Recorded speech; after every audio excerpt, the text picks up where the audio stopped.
నమో శ్రీనివాసాయ నమః. నమో వెంకటేశాయ నమః. అందరికీ నమస్కారం అండి. ప్రతిరోజు రాశి ఫలితాలు తెలుసుకోవడానికి ఇంకా మన ఛానల్ సబ్స్క్రైబ్ చేసుకోకపోతే ప్లీజ్ సబ్స్క్రైబ్ చేసుకోండి. లైక్ చేసి మీ పూర్తి సపోర్ట్ మన శ్రీనివాస ఛానల్ కి ఇవ్వండి. ఈ వారం రాశి ఫలితాలలో గోచార్య రీత్యా వృషభ రాశి వారు ఎటువంటి శుభాశుభ ఫలితాలను పొందుతారో తెలుసుకోవడానికి ఈ మన వీడియోని ఎక్కడా స్కిప్ చేయకుండా చివరి వరకు చూడండి.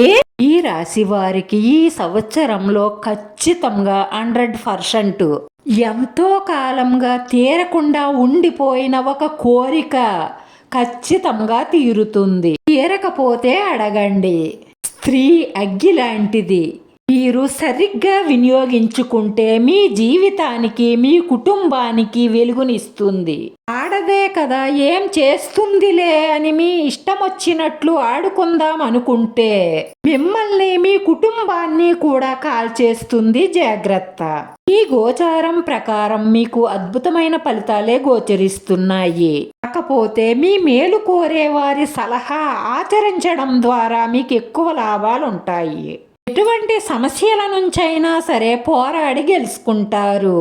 ఈ నెలలో డబ్బులు తెచ్చిపెట్టే పెట్టుబడులు పెట్టగలుగుతారు. అంటే భూమి మీద కానీ, బంగారం మీద కానీ, వెండి మీద కానీ, గృహం మీద కానీ, వ్యాపారం మీద పెట్టిన పెట్టుబడులు కూడా మంచి లాభాలను తెచ్చిపెడతాయి.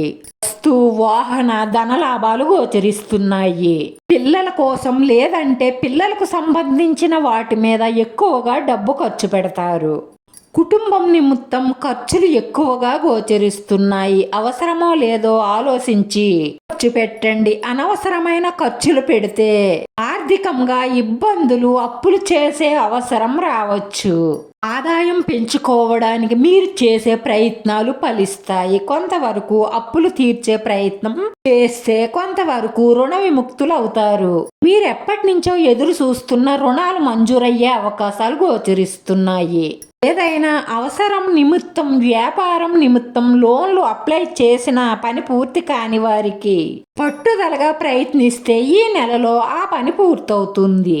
రాశివారి పరిహారంలో విఘ్నేశ్వర స్వామి ముందు ఆవు నేతితో దీపం వెలిగించి విఘ్నేశ్వర స్వామిని గరికతో పూజించి గణపతి పప్ప మోర్య అన్న మంత్రాన్ని 18 సార్లు భక్తితో జపించడం వల్ల మీ మనసులో ఉన్న మంచి సంకల్పాలన్నీ నెరవేరి మానసిక ప్రశాంతత దొరుకుతుంది. ఈ రాశివారి అదృష్ట సంఖ్య 6. ఈ రాశి వారికి కలిసొచ్చే రంగు ఆకుపచ్చ రంగు. మన శ్రీనివాస ఛానల్ని ఆదరించండి. అందరికీ ధన్యవాదాలండి. నమో వెంకటేశాయ నమః.